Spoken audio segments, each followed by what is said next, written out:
girls. Hi, Giggly Squad girls. Paige DeSorbo and Hannah Berner. Look who we have in studio today. Actually, we're not in studio. No one is in the same place. You two aren't even in the same place. Have you guys thought about moving in together yet? We don't spend any time together. This is strictly business. It's a very transactional relationship. Yes. Yeah. Okay, I understand. We say that we're in a non-sexual marriage like most of America.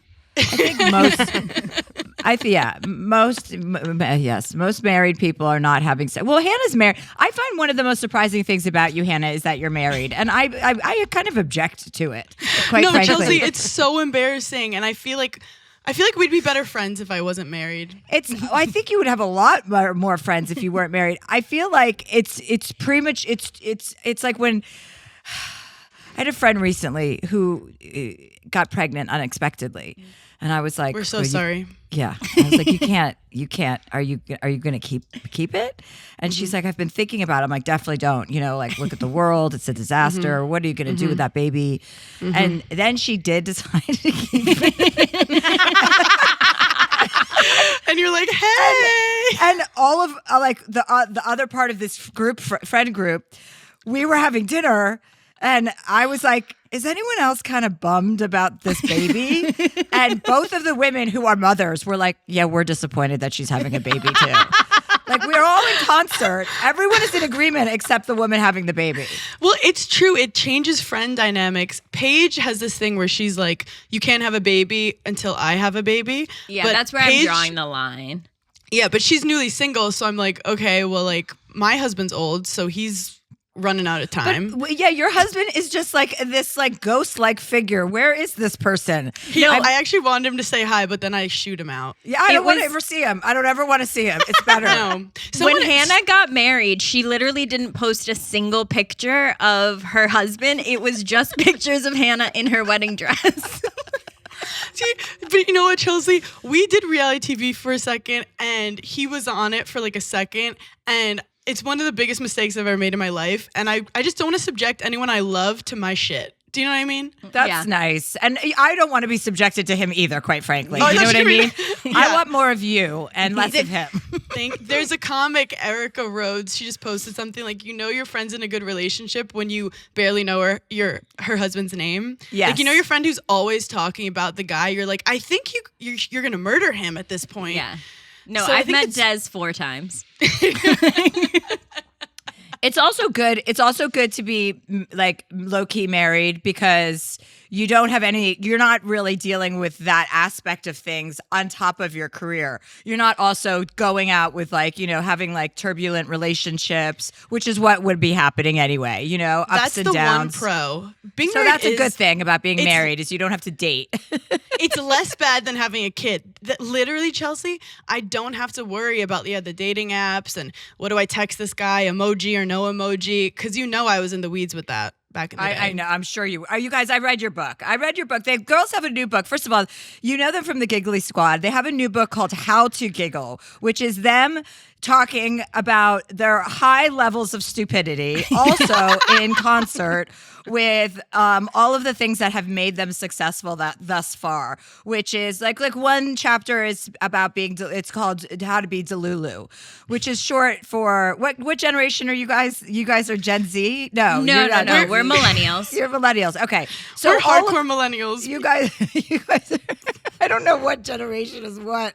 I don't know what but generation I am either. Millennial's like a slur now. I know. It's not a compliment. So that's why I was trying to avoid saying it. But Delulu, for all of those who don't know what that means, is delusional. But I love that chapter because it is really fucking true. So Paige, why don't you tell me about your delusion and how it got you to be, successful?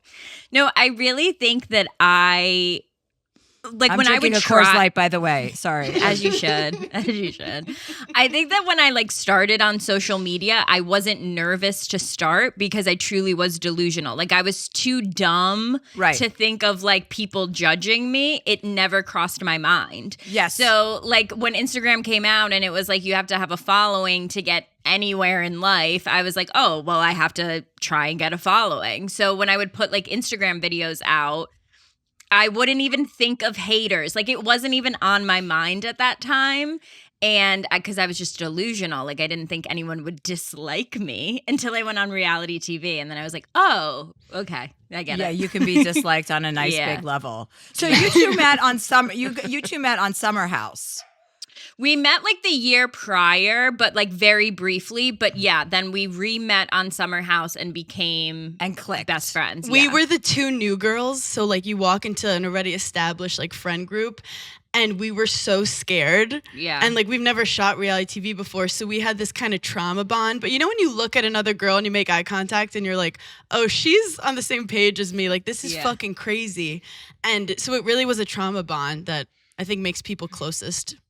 Yeah, I mean, reality TV is pretty traumatizing for all of the people who are subjected, for the people who are on it, and then for the people who view it. It's trauma all the way around. Yeah, it's a full circle moment. My favorite thing is when I meet people who like watch whatever show we were on, and they're like, "You guys just like make me feel so good about my life." Glad I got that service. Paige and I. We were reality TV fans. Like I would watch Vanderpump Rules when I had a bad day, and I was like, okay, at least like my best friend didn't punch me in the face for sleeping with Jax. Like that was how I went to bed at night.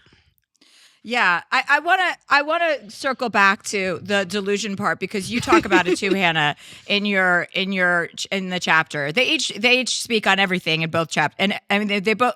God, fuck. This Coors Light is really hitting me. I was going to say, the book has made you dumber. She's like, you guys didn't form one full sentence in that book. No, but because I love this idea, and I think more people should subscribe to it. Like, you know, regardless of what medium you work in, like, it is really good just to have your dreams at the front and center of your mind and really believe in yourself and have blind faith in yourself. Because if you don't believe in yourself, there's not going to be anybody else who believes in yourself. And that works. It's like, it's like faking it until you're making it. But it really, that also works, I believe, you know? We've always been obsessed with seeing like how people make it. And I realized like the first step is that person alone somewhere has to decide that they can do it. If you don't at least decide you want to do it, you can never make it.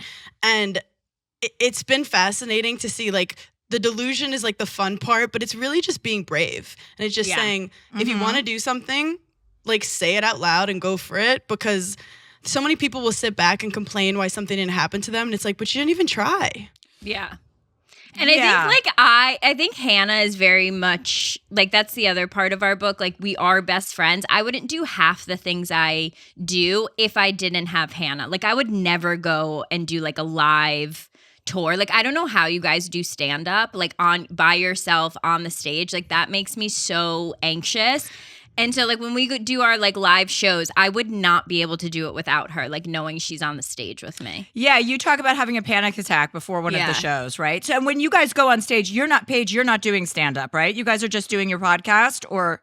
No, it's like we're doing the same show at every show, but it's ad-lib of us in our podcast format, but it's like segments. Like we do a PowerPoint. Yeah, PowerPoints are hilarious. It's oh really, my God, what a fucking nightmare to create a PowerPoint. Oh, that's like my worst nightmare is to be in an office and have someone tell me that I have to create a PowerPoint. Yeah. Chelsea, we have a Gen Z doing child labor who made the PowerPoint for us. We didn't make the PowerPoint, but it's so funny to just press the next slide and there's like a funny photo. It's really good comedy, really high level. But no, with Paige, she's hysterical. And I think I saw that in her. But she jokes, she's like, I would never do stand-up because I don't want to stand for an hour, which is just, that's why we're best friends. Yeah, because we're different in those ways. What was I going to say? she goes, every brain cell has been burnt. I'm fighting for my life here.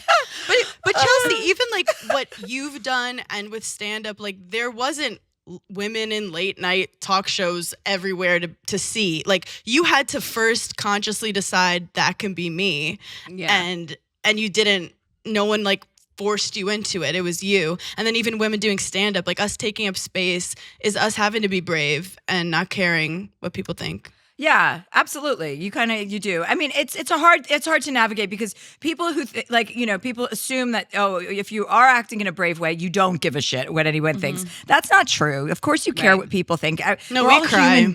We're all human beings. Yeah, we all get our cry. feelings hurt. We feel like we're not good enough at certain points in our lives. I was telling Paige, Hannah, before while you were trying to figure out how to work a microphone, I was telling Paige how much I liked the pictures of her in the book as a young girl because she looks like a young woman at like 6 years old. She looks like a woman. Like her features are already womanly, but she's an a little AI baby. An AI baby. I love AI. When they do, I follow this site called Tiny Gentle Asians. They have really cute little Asian babies, but sometimes there's because of that algorithm, because I look at that site, I get all these other little Asian babies sent to me. And but some of them are AI where they have long hair and makeup and they have like a briefcase.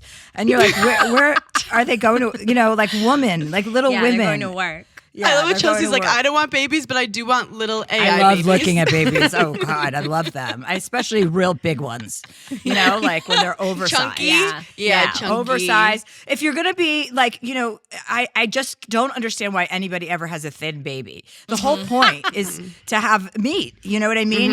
You need the meat to grow. Rolls. And you want to be snuggly. Like who wants to snuggle with a little skinny baby? Nobody. And if I have to carry it around, I want to get a workout in too. Yeah. Like I'm not just. And also hide food in it, in its little rolls or whatever. Use it for storage.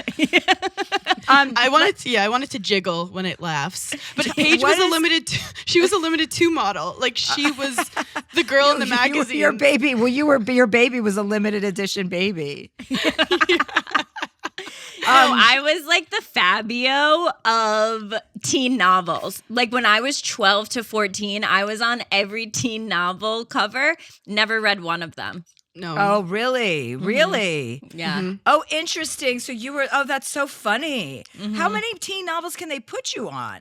Oh my God, I was on like 15 of them. As different characters or is the same? Yeah. That's really stupid. But like she looked the same in all of them. I'm glad you made money doing that. Let's talk about decentering men because there's a lot of people listening that have issues or are thinking about ways in which we can handle men. And now we're living in a time where women, I think in general, are pretty sick of men. It's pretty much out. Like the cat's out of the bag that, you've really got to step it up to be respected. And there are great men out there that do step it up and do stand with women. But there's a lot of things that overshadow that. Yeah. So we're having a loser epidemic for sure. Yeah. What do you think that's about? I don't know. I saw there was like a study or something, or like the rate of how many more women are graduating college and own houses, and how like it's society. She saw a TikTok. She watched a TikTok. Yeah, Right, society hasn't caught up. Society hasn't caught up that like men need women more for marriage because like we don't need them anymore for financial support. And so I just think it's so funny that like the world won't admit that, but like we make their lives so much better. Well, also it's just because we don't need them for those things anymore. We don't need them to buy the house anymore, and we don't need their financial input. So it kind of leaves men with like, okay, now you have to actually show us what other valuable things you can contribute because that's not a necessity. And they're like, wait, what? Like, what else do I have? You have to be charming. You have to be kind. You have to be charismatic. You have to be actually all the good things that are more important than, finances. Although you do have to have some money. You can't just fucking be broke. It's like, come on. I mean, you have to have your shit together. 100%. We're a big proponent of like being single is so much better than being in a relationship that isn't the right fit. Where I think there was a time where it was like just being in a relationship and being picked or chosen by a man meant you were successful. And then we realized like, oh no, that could actually be so much worse for your mental health. And Paige and I are both guilty of being boy crazy. And I used to make so many decisions based on, well, is he going to be there? Is he going to like this? And I was so good at morphing into like the perfect girl I thought a guy could be. Like we should get Oscars with some of the performances I had in my 20s. And then once I realized if you get the guy and you're not being your authentic self, you become a shell. Yeah. And it just I once feel pretended good. to be into the Grateful Dead. I was dating this guy named Brett. And he was a Dead. He Brett. loved the Dead, and he was from Jersey. He was, and I just pretended that I was a Deadhead. Like I was like, oh God, I fucking love them. I've been to like 40 shows. I've just made up cities that I had seen them in. So ridiculous. First of all, I was lying to him about my age too. I think I was 17 at the time because he was like 20. He was like 28. So I lied and said I was 21. And I hadn't even been to half of the places that I pretended I had been. And then when we got there, I was like, oh my God. Like I tried to listen to one of their albums before the concert. I was gonna pick up all of. First of all, there's like no fucking lyrics to their songs. Everyone's just fucked up at these shows. It's like, and oh God, I was doing a lot of crowd work about like what's something you pretended to like for a man, and the comments were so funny. Like girls would yell anal, and his parents, Harry Potter. It was everything. And look, I appreciate a man with a hobby. I do like them being busy, and I do like you learning from a man, but just making sure that you're not. He's attracted to you for who you are and for who he is. Yeah. Right. And also finding out if we like them. Like, yes. It's not an audition. You're auditioning for me. I am not auditioning for you. Like, I had this friend who set me up recently with a guy, and I wasn't into him. And she's like, oh, God. I go, thanks for setting me up, but that's not going to work. There was a couple things that I just were boner killers immediately, which is almost anything with me these days. and she was like, God, I find him so hot. I'm like, well, that's the problem. Then you fucking go out with him. What do you mean? Yeah. You find him so hot, so you wanted to vicariously fuck him through me? That is so What funny. are you doing then? So you date him. I do live vicariously through Paige though, because now she's single, and I'm like, "What are we doing?" And she's like, "We're not doing anything." How's single life going, Paige? Honestly, I haven't really I haven't felt like I've gotten to enjoy it because I've been doing so much, and that's actually probably the best part about being single, like being home by myself on a Saturday night. I fucking love it. Like I've never gotten bored by myself. So I'm with you on that. I'm with you on being alone. I like when I'm in Whistler, I like to get into bed at around 7:30. Yeah. And being in my 30s and being single, I was really nervous. I was like, because when I was 25, I was like, oh, I'll obviously be married by my early 30s. And now that I'm 32 and I'm single, I'm like, I couldn't imagine. I would not. I don't think I would like it. I'm not ready. I already know I'm not ready. Yeah. Well, that's great that you know that. So talk about decentering men, though. You guys never answered that question. Oh yeah. Stay focused, okay? I just want to ask Chelsea questions about her life. No, decentering men is so important. We have a whole part of the book where it's like list all these things that don't involve a dude. It's kind of like the Bechdel test, where like being conscious that you're not making all your decisions based on if a guy likes you. And Paige, you remember your therapist, what she said to you about like how you sometimes wait for men to choose you? Yeah, I had a therapist one time tell me that like I've never picked my own boyfriend, and it just kind of like hit me. She was exactly right, and I was like, I couldn't ever get over that. Yeah, I've never gotten over it. I'm like, oh my God, I haven't picked a single one of them. They've all picked me, and I've just like gone along with it. And when I was first going on a reality show, I was dating a guy, and he said to me, if you go on this reality show, I'll never speak to you again. And in my head, I was like, easy, done. Like, I'm going on this show. And that man truly did never speak to me again. But like, if I had made a decision based on my career because he didn't want me to, like, I don't know where I would be. So I feel like that too is like a part of decentering men. Like, you can't make decisions based on what they're telling you or what they want, because again, they're losers. Like, yeah. And, we are I feel like that last generation that had the Disney movies of like, the prince is going to save you. And I feel like it's important to have that relationship where you find the guy who on paper is everything you want. Like, he's tall, he's charming, he's successful, but he's not right for you. And like, to me, that was signing a deal with the devil. Like, I don't know if you guys have ever been in that situation where you got the guy and then you realize like, oh no, I've done this all wrong. So to any girl listening thinking that a certain guy who you're making up in your head, because we get very creative when you're filling in the blanks, is going to make you happy. It really isn't. Happiness is when you know yourself and you're comfortable in your own skin, and the guy who's with you just like amplifies it and elevates you. Honestly, if he's not bringing value to the relationship, we don't have time. Yeah, I think that all like it's interesting what we are willing to kind of like give away of ourselves as women, for not just men, for lots of things. Like you're willing, even when you meet a new friend, sometimes you'll pretend you're interested in things. I have a friend who is different depending on who she's hanging out with. Yeah. I mean, she's not a close friend, obviously, because I fucking hate that shit. Oh, you hate children? I hate children. Like, you know, somebody who changes their temperature based on who they're speaking to.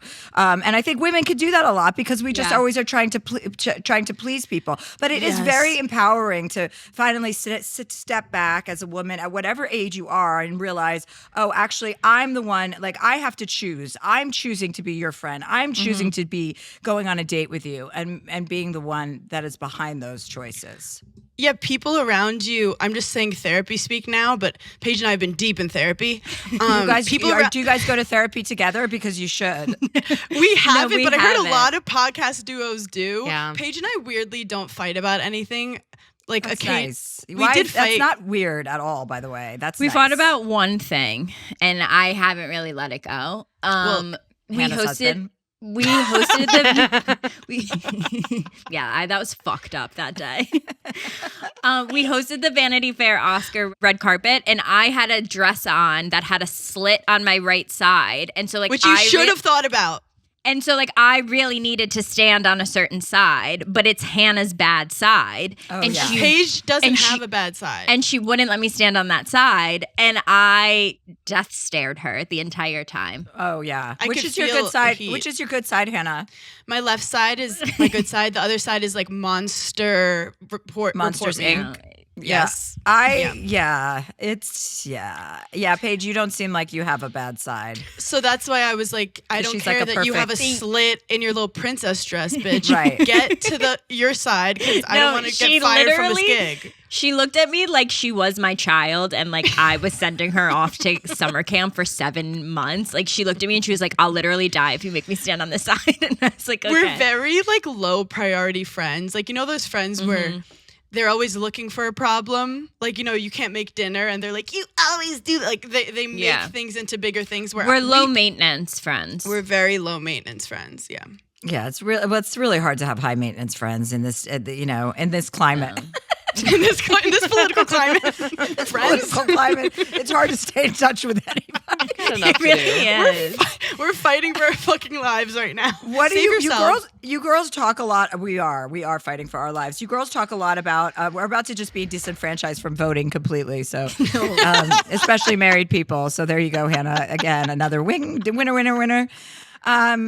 You guys talk a lot about being nervous, like, and you do so much. I mean, your social anxiety. You talk a lot about, and you talk about talking about that a lot. But you're both doing public facing things. So when you have that, how does that work? How do you manage your social anxiety if you take a beta blocker? Yeah, a propranolol. Yeah, I gave one to my friend the other morning when she woke up. She had done mushrooms the night before, and she was all anxious the next day. And sometimes mushrooms hit weird. Oh, you guys don't do enough drugs. I feel like your generation doesn't do enough drugs. So I don't. No, we're millennials. We've done drugs, but Gen Z, they don't. Yeah, that's the generation. They don't do drugs. Yeah. Even their teen pregnancy rate is even down. Yeah, they're not boring. even. They're not even fucking in their parents' basement. They're not even sneaking out. They're not even getting fingered on the side of their leg. They're using therapy speak. Yeah. How do you get fingered on the side of your leg? When you're like, when you're like 14 and he has no idea what he's doing, and you're like, that feels so good, and then you tell your friends, you're like, we had the best time. That was my thigh. Okay, we're gonna take a break, and we'll be right back with Hannah and Paige.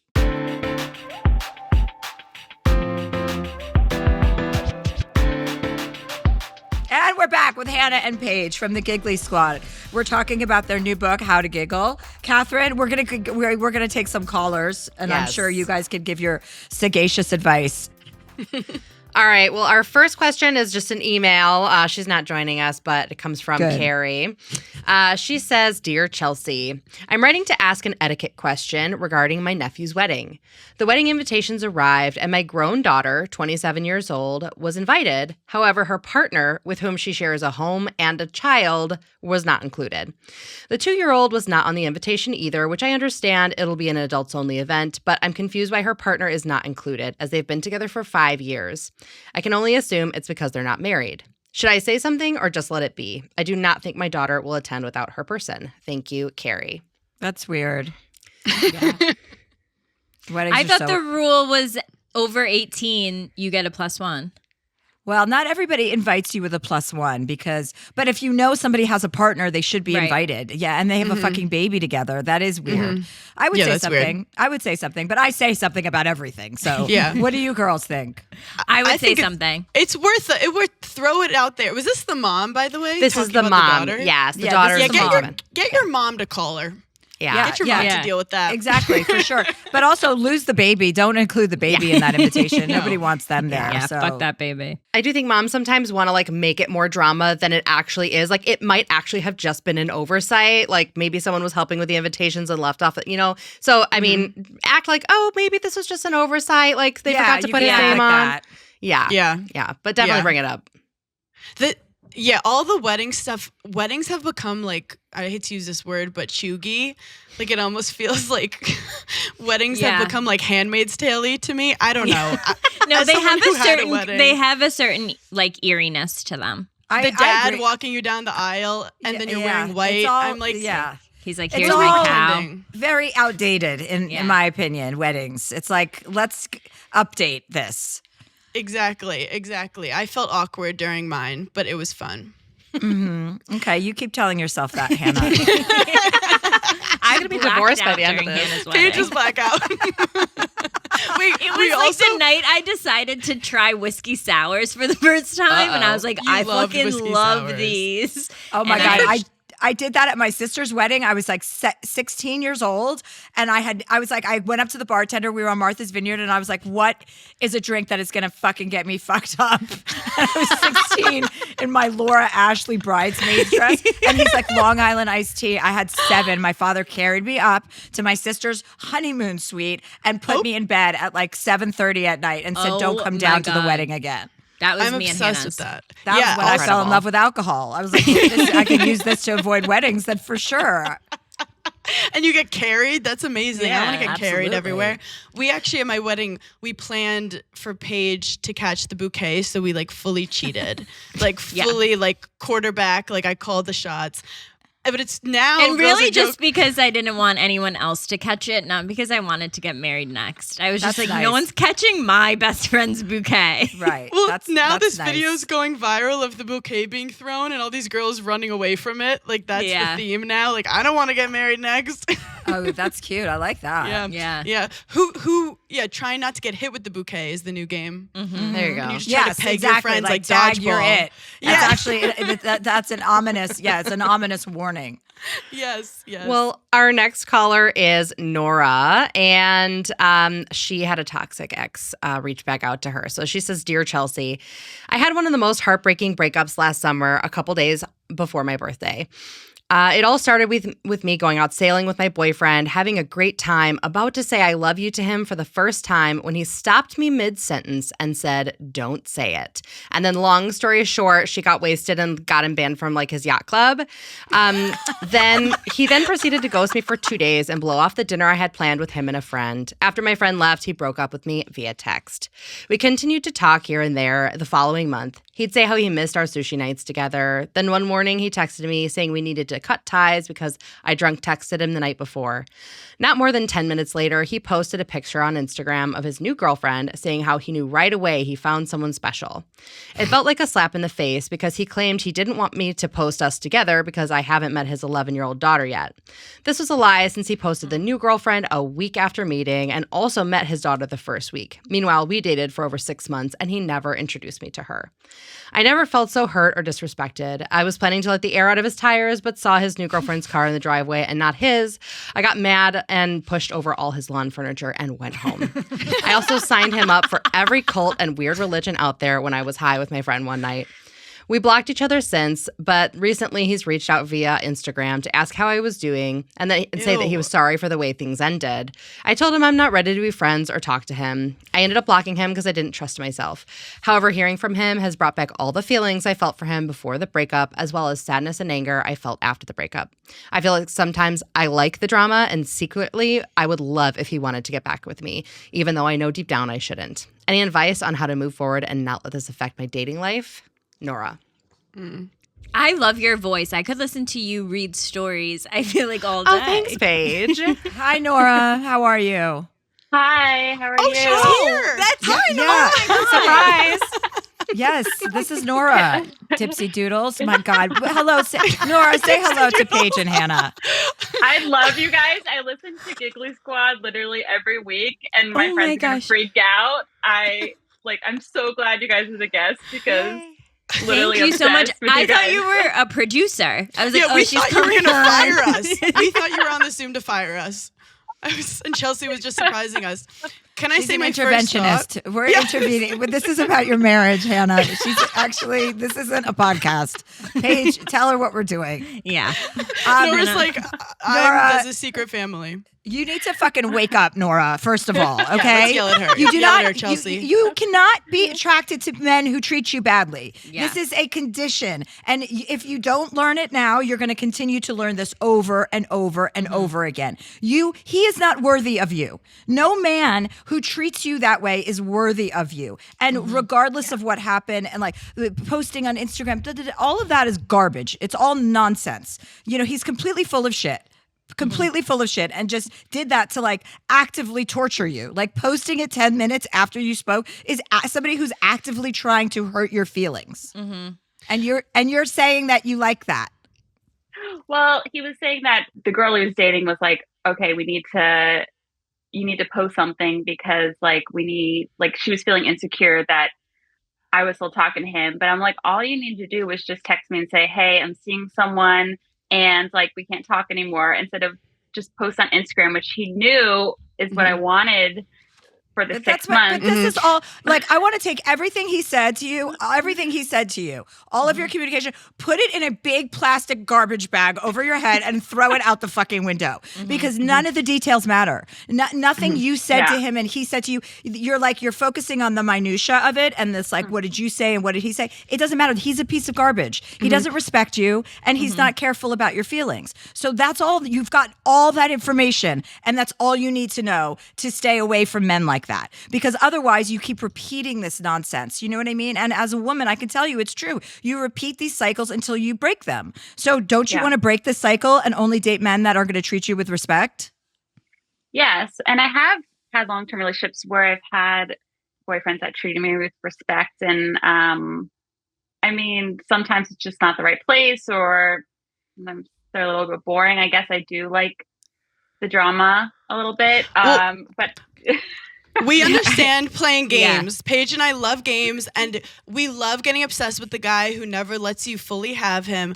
But as someone who's very competitive, the way you really win is not getting him. The way you win is him never having access to you ever again and going and crushing it. That's, you want him to look at his phone and be like, I fucked up with her and she's so happy without me. That's the win. Hannah, like if I also love a little bit of toxic. Like I get the fun of like back and forth and I get like that can be exciting until it gets to a point where it's just too much. And I used to do this thing where I would like block them and be like, okay, they'll never see me again. And then Hannah was like, why would you block them? Let them see how much better you are than them. And then I started like posting for revenge. And then I would like want to accomplish things in my career truly out of revenge. And then I would do it and I'd be like, oh, I actually started this because I wanted to get back at some guy. But now I really am going to go on Jimmy Fallon. You know, and like now he shit has like no that. access to you. He can't even be in the same room as you. Like that's winning. Yeah. Him choosing you and then fucking it up later is just a waste of your time. Yeah, and I went to Japan, and like he was supposed to come, and like he got to see all the photos he missed out on. I went for 2 weeks. I went on like a solo trip to Puerto Rico, and that's when he saw it and was like, "Oh fuck!" Like she's having an amazing time. Like she's like I miss her, and I'm like, yeah, I know. You can't meet a new guy unless you also like close it with him. I'm about that with careers too. Like you have to really close the door for other doors to open. And I think you should torture him by never talking to him again. Yeah. But just posting like my travel and yeah, but just also like as a like an ethos to yourself. Like you know, you have to like make a promise to yourself that you're not going to be like that's beneath your set of standards. Like you want your standards here, and people need to meet them, especially if you're going to be dating them. And that's just the way it has to be. Yeah. And I did 6 months to like really like work on myself and like not date anyone and like, you know, I got a new therapist and everything. So I feel like I really learned how to be on my own without dating, because I was always dating someone or having crushed on someone because it's fun. But I was like, well, I need to learn to just like be okay with my career, my friends, and like by myself. And that's the hardest part. It's always a learning process. Yeah, but then you're going to realize like, that actually brings you so much more and long term. Like your career and your friendships are going to be there for you, you know? So throughout all these guys, however many men you end up dating in your life, and there will be, you know, multiple people, hopefully. You're not, you know, like that's a nice thing to have variety and have different experiences. But yeah, I would say put all your energy into your into your work and into your friendships and into your family.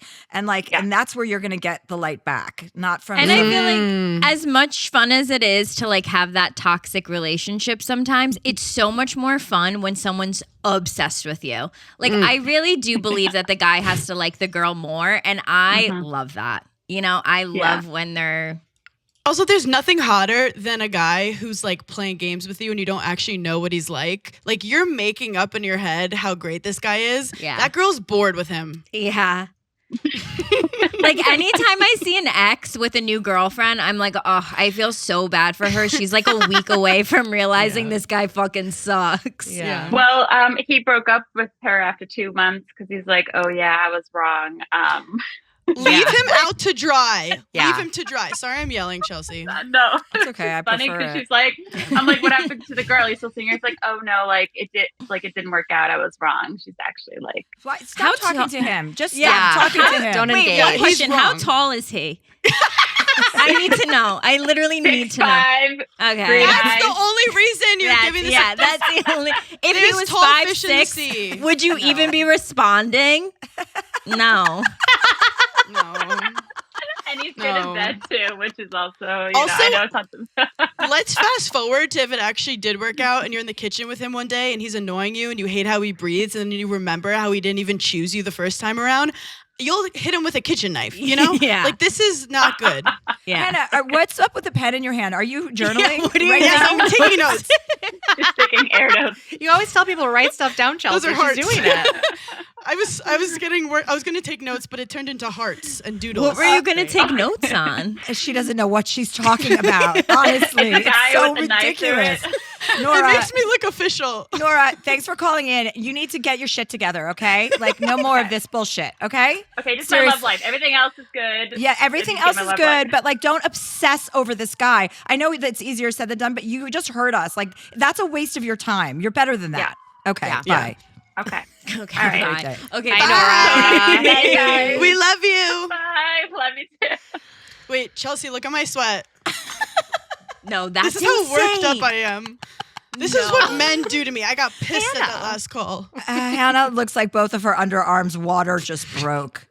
She's sweating. Like she has diarrhea out from under her arms. Oh my God. Okay, it's actually a disease, Chelsea, so you should be more sensitive because I have hyperhidrosis? a disease called hypo something. Anyway, who's next? Okay, our next caller is Joelle. She says, Dear Chelsea, I'm a 37-year-old single woman looking for some advice on how to embrace and fully enjoy my single life. For most of my life, I yearned to be in a relationship, but thanks to therapy and your insightful podcast, I've come to realize that being single can bring me immense joy. Recently, I've found happiness in simply enjoying life. pursuing hobbies, traveling solo, making the most out of every moment. I have a successful career, own my home, and am surrounded by an amazing group of friends. My life feels absolutely perfect. So what's the problem? While I genuinely love my independence, I often find myself wanting to share the experiences with someone. Whether it's going on trips, going out dancing, or having nice dinners, I've noticed that most of my friends are in relationships, married, or have children. This has made organizing activities a bit tricky. They either have family commitments or financial responsibilities that make it difficult to join in, and while I'm not mad or jealous, I do miss having more spontaneous social opportunities. As I grow older, I find that fewer friends are available for a casual Friday night out. I also want to mention that I don't want children, and while I'd be happy to get married, I've stopped trying to date because it just became too hard.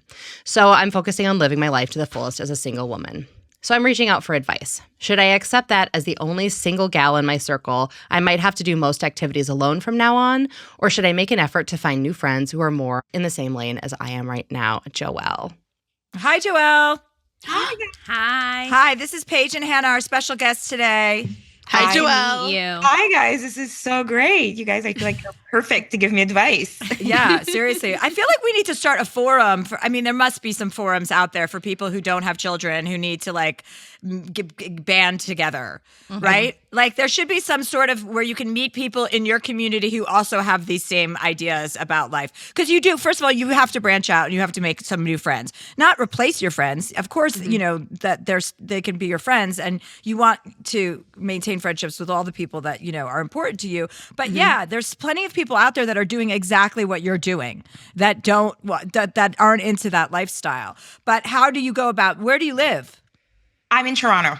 Oh, okay. Well, that's Cute. that's a big city. So that's not that, I think you just have to get outside of your comfort zone and do some things that you wouldn't normally do just to start, you know, taking exercise classes, going to some sort of art event or going to any sort of group hiking activity, doing things where you're just going to meet people, you know what I mean?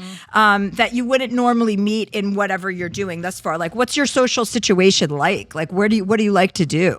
No, I do. I obviously like exercising and I love going to concert and things. I guess it's just that I'm 38. So it's just at the point of okay, I guess my friends have kids and they're in the younger age. So I know that in a couple years it'll get easier for them to want to hang out. But this is the age where they need a babysitter and stuff. So I'm just okay, do I wait it out? Or do I just exactly like you said, try to find new friends, which I hate meeting people, but so I guess I need to branch out and try and meet people and just get new friends to kind of do the activities I want to do. I think you wait for your friends to get divorced. They will soon. Perfect. Give it a Break them up. Sleep with one of their husbands. Yeah. Okay? Get her back. That's a nice idea. That's a great idea, you guys. Great idea. Have you done that yet? Have you thought about doing that, Joelle? I haven't, but you know what? I'll think about it. No, I do think making friends as an adult, Joelle, is so hard and weird. But what Chelsea's saying is I feel like there's so many people just like you. There needs to be an app or something made. And Paige literally sent me a meme today talking about how these later in life friends you make could be so special because they're meeting you when you're fully evolved. And what it sounds like, I'm hearing two things. One, that you love being single and you love being alone, but you also yearn for a little bit of friendship or possible relationship. So you gotta get out of the nest a little. That's the first step, even though it is uncomfortable, but I think the rewards will be big. Yeah. Are you on dating apps or how are you meeting people? I am not on dating apps. They're just the word. I know, but it's I know. But we're talking about friends, and she's saying that she's not, that the dating thing isn't the priority for her, I think, right, Joelle? It's friends. No, exactly. Right. I think if I meet someone that's great, but right now I'm just I'm good being single. I just want to enjoy my life and just not have any boy drama for now. Yeah, I respect that, and that's fine. You can take a cooking class, you can kind of just bounce around to do different things that may seem corny or whatever, or out, that you wouldn't normally do, or even if it feels like it's a couples thing. You go sign up for some hiking class or some short, 5 mile running group. Chelsea wants you to hike so bad. I don't know why I keep saying hiking. Whenever I think about things, group activities, I think of hikers. Wait, actually, one of my friends randomly joined, took a ballet Hikers class. Anonymous? just like wanted to take ballet and just like see what it was like. And she was obsessed with it. And she met like this whole group of girls that like can't do ballet. And now they hang out like outside of ballet instead. There's something about getting older where you get connected to your inner child again, where you're like, wait, what did I love to do or what do I want to do? And Paige and I are starting this new thing called hobbies. We never did it before. It's very difficult, but trying like what Chelsea was saying, random things that you think you might like. It's so easy to make friends while you're like doing pottery. You're like, I like your pot. And she's like, I like your pot. And you have a commonality instead of like, and then you smoke pot. Then you smoke pot. But you don't have to like creepily go up to someone like at a bar and be like, do you want to be my friend? Yeah. Right. But also just like expand your like broaden your horizons. Like do just get out and do some things that you haven't done in a while. And with the vibe that you're down and ready to make some new friends. And you're going to attract people just by having that kind of energy. Yeah. Very positive, upbeat, optimistic, just like looking for new connections. I've made tons of friends. I just turned 50 and I when I was 40, I made a whole new group of friends when I moved to Whistler, when I bought a place in Whistler. I have like 10 super close girlfriends that live here now, in addition to my regular Rotary. Like, so you're never going to stop making friends. And while it might be like an awkward attempt in the beginning, it's a good practice to keep, going. Then you start traveling with people, you meet people when you're away. Like there's no shortage of opportunities to meet other people. It's really in the vibe that you're putting out. That's true. And actually, like, second part to that, like, and I feel like you guys probably, like, I don't know if you have that issue, but like on the money aspect, when you're making those friends, like sometimes that is hard to be like, hey, like I kind of like nice things and want to go to nice dinners, but then other people are kind of like, oh, I don't have the disposable income. Like, you guys have like this issue of just like, hey, like you're obviously in a like bracket where you can like just afford anything that you want, but then do you have friends that are like not in the same bracket? And like, how do you manage that? Well, that's such a good question. It is a great question. It's, I mean, in my situation, I just pay for everyone all the time, but I know that's not reasonable because I don't want to fucking hear about splitting checks. I don't ever want to hear about that. It's like I would pay extra money to not hear that conversation. Yeah. But I understand that's not a reality for everyone. And I would just be sensitive to other people's financial situations and be like, yes, if you don't have to cut someone off because they can't afford to go to Nobu with you, but you can just be mindful and go somewhere with them that is a little bit less expensive and save Nobu for your friends who are in the same kind of income bracket. Yeah. And there's also nothing wrong with you going to Nobu by yourself. You know what I mean? And having I've done that plenty of times and I love that. So, but just really like be mindful, I would say, of the energy that you're putting out to attract. Like there's a magnetism that we all have when we're in like a happy, good, curious place. And that's where you want to be when you're meeting people. And, you could take a dance class. You could do any of those things. You could go play pickleball. People love pickleball.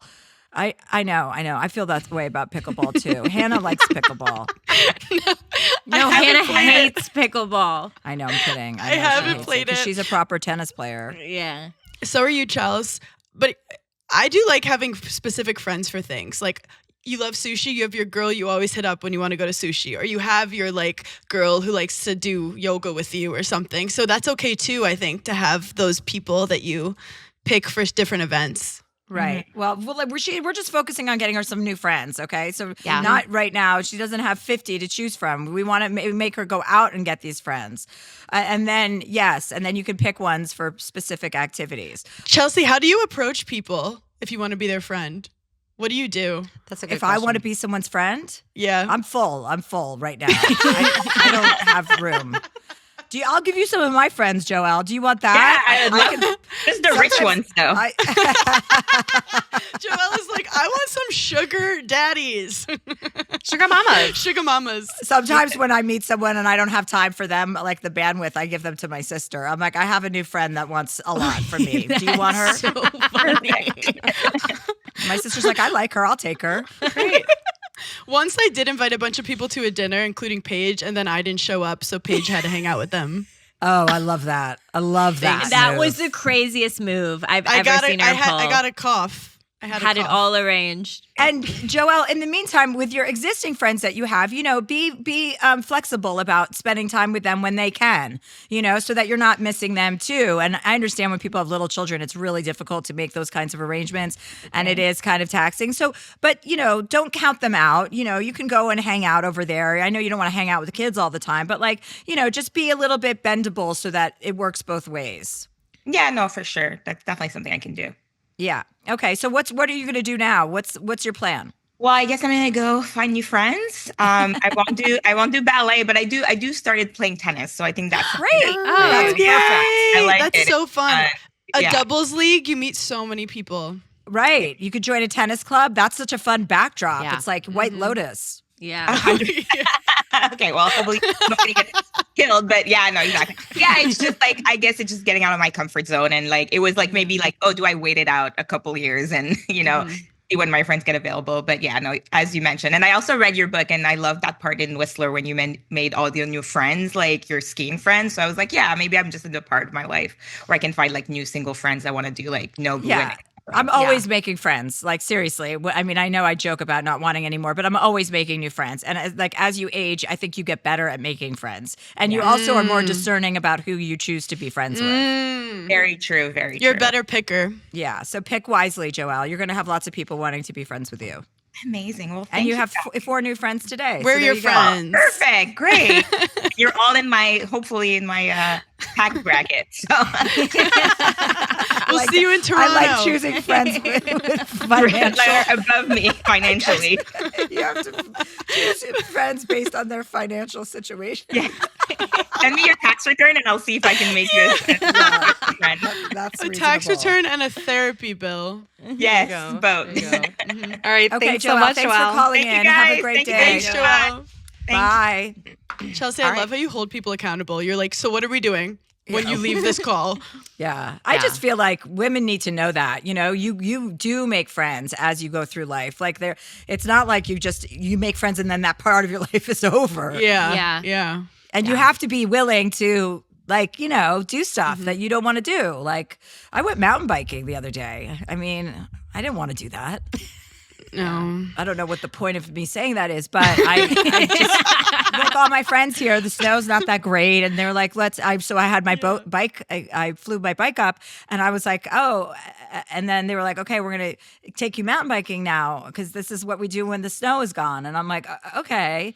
And then I went mountain biking. I'm like, I don't really think this is for me. No. It's a bunch. But you're so dirt. Adventurous. I know, but I'll do it again because whatever. It's like my friends like to do that, so I'll do it with them. You want to be malleable. You're not rigid. I will only do this. I only like to do this. I hate when people are like that. Yeah. It's well, not some fun. people have friend groups since they were in elementary school, which I was always jealous of. But then I was realized, just gonna say that. Yeah. No, I feel have like a that's, friend. I have a fed friend to you. who she and her 9 friends have been friends their entire lives. They're all 44 and they've been together, and it's so beautiful and nice. But they all have other groups of friends too. Mm-hmm. You have to. Yeah, I went to 3 different high schools, so I've always Well, we know why that happened. We're gonna take a break and we'll be right back with Hannah and Paige.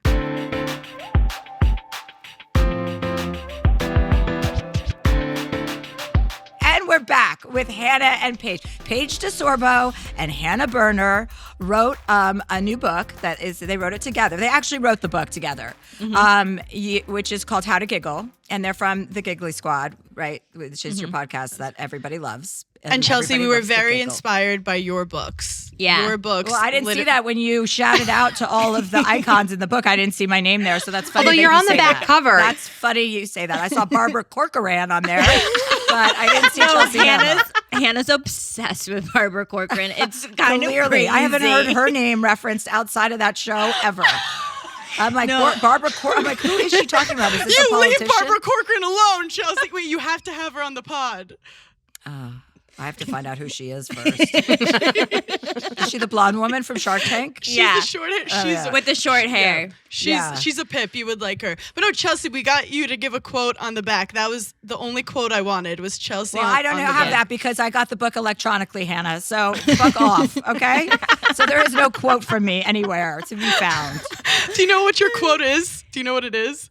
It says, what does it say? It says, I met them once, Chelsea Handler. That was before I even met Paige. Yeah, I think one of them. It should have been I met one of them once. Yeah. I met half of them once and I forgot. I forgot what it was. Okay, well, Catherine, what else do we have? You want to close up with something? I do have one little quickie if you're okay on time, gals. We'll hit it hard. We'll hit it quickly. Cool. So this comes from M. She says, Dear Chelsea, I've been dating my boyfriend for about a year. He's extremely attentive to my emotions, patient, passionate about his interests, driven, and successful. Problem is, he's a slob.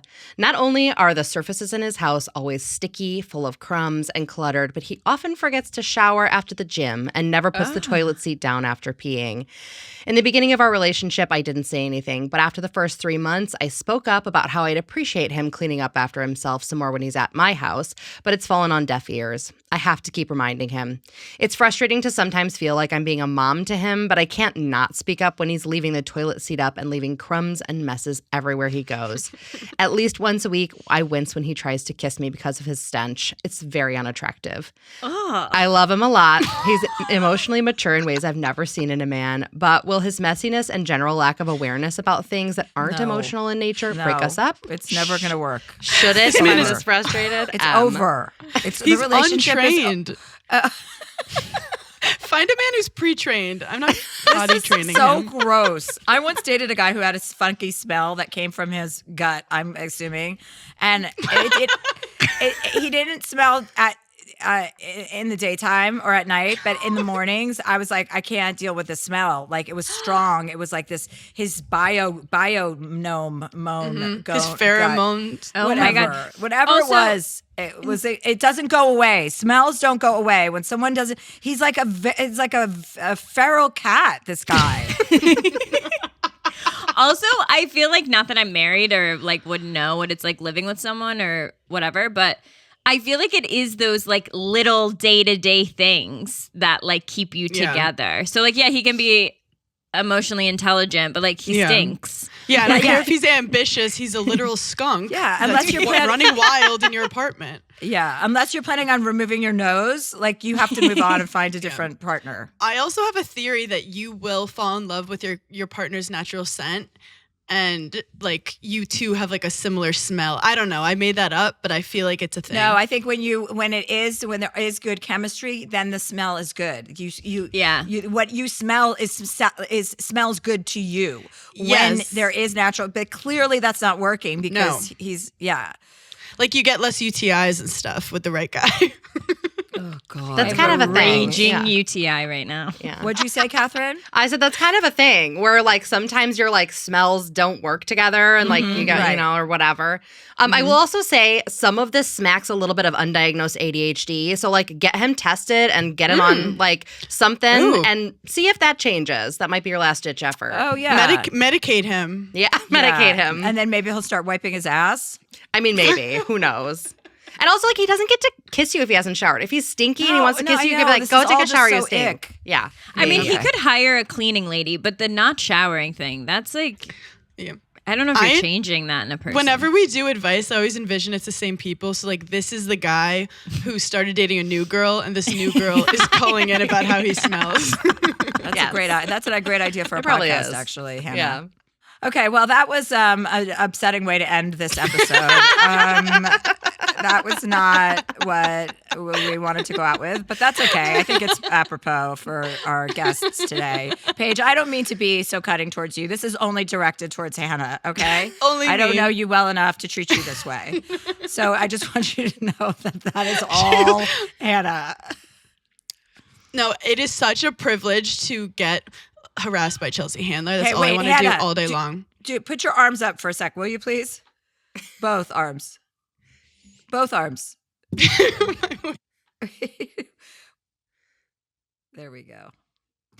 Okay, and we're wrapped for today. Have a great day, girls. Everybody, you can go get How to Giggle at your local bookstore, local bookseller. Go buy your books in bookstores, people.